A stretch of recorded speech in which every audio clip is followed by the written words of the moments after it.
68% say that the situation in the U.S. 68% Hispanics say the situation in the U.S. has gotten a lot worse. That should scare anyone who was banking on this realignment. And I want to talk about that for a second, because it's one of the implications that we've been mulling around. These Texas redistricting efforts, we kind of saw them as predicated on getting that same Trump number with Latino voters. Where do you see that right now? They weren't kind of predicated on it. They were entirely predicated.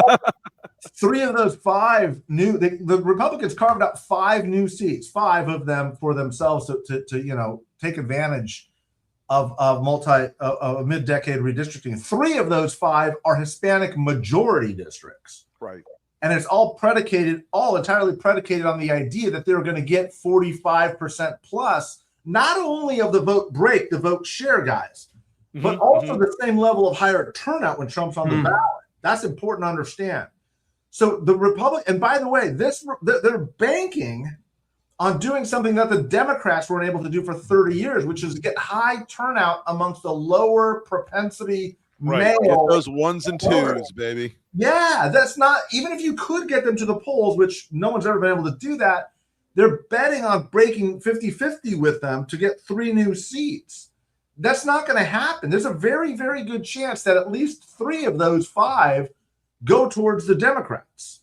3 of the 5. And here's where it gets really fun. They had to thin out some of their pure ruby red districts to pick up those other seats. So it's not just the 5 seats anymore. They made a whole host of other Texas congressional seats more competitive. And if we start to see the continuing vote break with Latinos that we saw all in 2025 and the early part of this year, Katie bar the door, man. This is they're in deep shit. Like, I think they lose 3 of those 5, and we're probably going to see a couple of other surprises around the state also that were never intended to be competitive. Yeah. And I think that the weird shift at the top of the ticket, the vibe. I was out in Houston 2 weeks ago for a speech and met a bunch of meetings.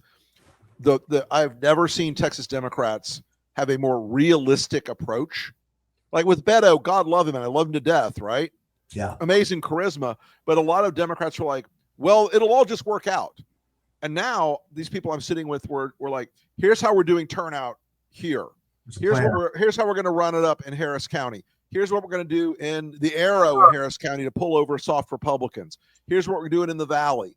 And the Valley was where I think the Rio Grande Valley was where I think the Trump folks and the Texas Republicans, they looked at those numbers and they just couldn't believe it.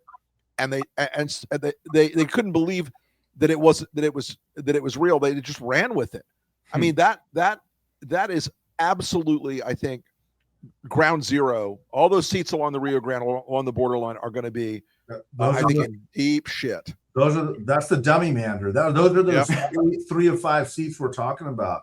And just to drive this home to the listeners, Rick and I had a couple of these conversations late in 2020 where I'd be like, Rick, Texas, man, I think we got to take a look at it. He's like, Madrid, get some more sleep. It ain't moving. I was like, yeah, you're right. Not yet. So not yet. Yeah, not yet. Give it time. It's coming. But sometimes you gotta. It's very hard in a campaign to look at the data cleanly, because you get so focused on it so continually for so many months, you start to lose perspective of it sometimes. So I never remember that. I never forget that time. I remember exactly where we were having a coffee over the dining table. Like, Madrid. Yeah. No. Go focus on Arizona. Go get us Arizona. But I mean, look, I think that this, in Texas in particular, and we'll move on from Texas because we could spend a week on it. Yeah. The combination of Tallarico being a top tier campaigner, I mean, of the highest order, of the Obama, Bill Clinton, Reagan tier of campaigner. Yeah. And the bloody fight going on between Paxton and Cornyn right now, and Paxton's whole corrupt history. I think if we end up with, even if Tallarico doesn't pull it across the line, it's still going to have a good tailwind effect for all these down ballot races in Texas, where, we're seeing like, I interviewed the guy who picked up a state Senate seat a couple weeks ago in a Republican district, just by going in and doing town halls. Like, I know things suck. They're not affordable. What can I do to help? Yeah. Wasn't running a typical campaign, just went out and took it. I think there's something changing there. And I think I also think that very solid boomer white Republican boomer voter in Texas, they're clocking out. Yeah. They're my dad's age. And you're saying something really important, Rick, which is important for Texas, but it's also important nationally. There are three things going on, and sometimes lightning does have to strike for these big things. Look, that's what happened in '94 when Texas turned red and stayed away from generation. That's how you knocked out an Ann Richards. But first of all, the Democratic base right now, the energy is volcanic. Right. Yeah. Oh, nobody's polling is within 5 to 7 points of accuracy because nobody's weighting how much Democratic turnout and how intense it is. In Texas, during the Tallarico primary, 30% of the Democratic voters had no vote history. People are showing up, they're pissed, they're done. People who are just like normally like this, I don't care about politics, are showing up in droves. So that's one. Democratic turnout is way off the charts. The second is, have you ever seen independent vote breaks, like 25% approval for a president ever? No, I mean, and in Andrew talks about this. Andrew talks about this all the time. Independents are 2-1 or 3-1 against Trump on every single policy issue. I've never seen that.